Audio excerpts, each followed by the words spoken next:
whatever results may have been out there for us that we weren't aware of, and this is a corrective measure. So there was that first apprehension, and then getting more information from my principals, finding out that no, that's not the case.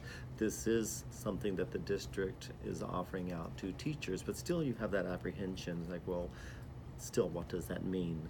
The very first meeting or retreat we had at Zamorano Elementary School, then I was able to see such a variety of teachers, and to find out that day that those teachers were just the first phase.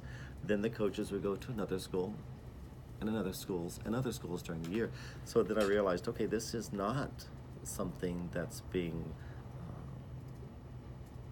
let's say there's a punishment, let's say, of some sort, but instead this was a policy, a plan that the district has in place to spread that wealth of knowledge. And at that point, any of those apprehensions I had, yes, that went away. Then you take on all the work that's involved, and yes, there's a great deal of work.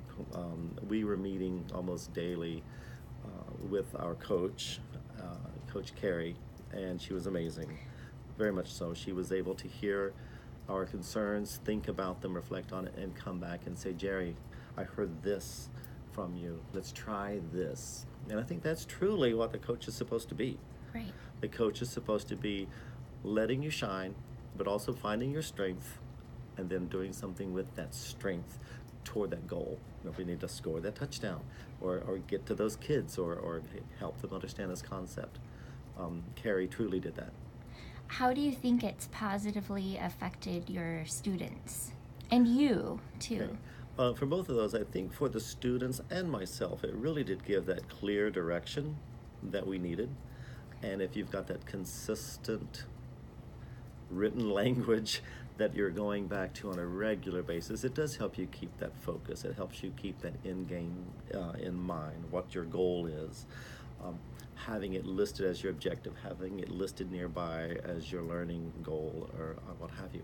And hearing the kids stumble over those words at the beginning, but then pretty soon they're able to just rattle off the learning target as simply as we could. So that, and then applying that as well. So that's a positive. And I guess the positive also would be working collaboratively more so with my family, my team, the ladies that I teach with. I do call them family. Of course. And then you do see and have that ability to work closely with them, and there could be a text that they are very familiar with that would be perfect for the situation, and now I get in on that as well. Wow. Or I'm able to share something that they could use. And what else worked well during the coaching cycle? I hear having clear objectives and purpose, and then collaborating to share ideas and text. Is there anything else that stands out to you that worked really well? I would say the questioning style. Okay. As well. You have to be able to perform on your toes at all times with the kids. Yes, being able to resort to or point out a learning objective is one thing, but that's at the beginning of a lesson, let's say, and then collaborating, you're doing that outside of the actual lesson, but right there in that lesson, seeing the coaching that was going on and realizing there's that way you steer it back and can steer it back. The teacher in you wants to go and elaborate. Let me tell you more about this. Let me tell you more about this. But having that focus there in mind really does say, I can tell you more about that later, but for right now, let's stay on this. And it really does kind of hone in your teaching. Wow. So that you do stay focused on that. And you mentioned challenges, the first one being not knowing why your team was selected to be a participant in the coaching cycle, and then just sort of the unknown about what it would be like. Are there other challenges that you can think of?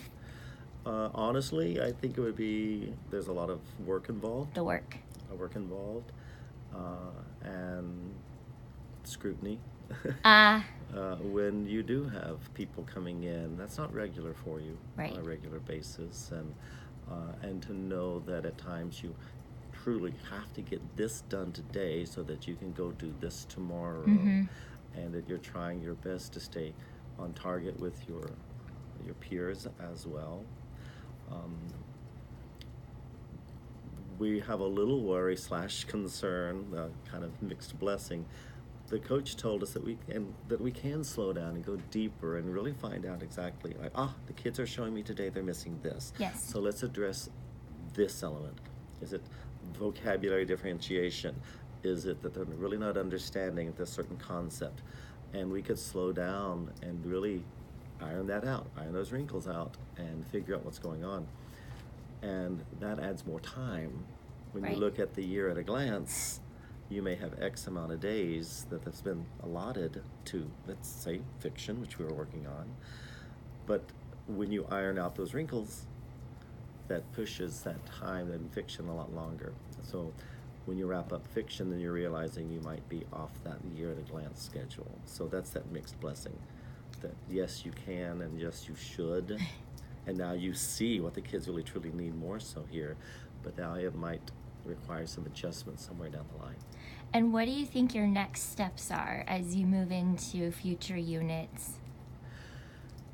Well, I feel like I would have a grasp on fiction. Right.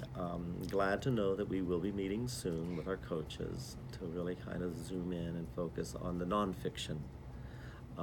But this whole cycle, I know, has brought the team, my family, closer together. And then also I know that Stacy or Carrie are a text away. Nice. And they will lend us, they're part of our family now as well. And they'll be able to help us in any way if we have questions, without a doubt. And how is your team working to expand what you've learned into the Stoll objectives this year? We're using it to pretty much create a large amount of these passages that already have the work done for us. Instead of just, okay, that was a nice story, and putting it in a box or somewhere, actually including that with our repertoire of resources that we can pull on in years to come. I feel like we have strong selections now of passages and read-alouds that we could use to help determine theme or to work with inferences of characters' traits. Yes. All right. Anything else you want to add? Again, that I truly enjoyed working. Carrie, because I worked more closely with her, what an asset to this program. Stacy, she worked with the upper grades, but she also was there just working constantly. And even Meredith, Yes. our RTI teacher here, stepped up. And you can tell that all three of these ladies are very passionate about what they do and want us to excel in anything that we do as well. It's been a good Thank you. experience now. Oh, thank you so much. Thanks for your time. Sure.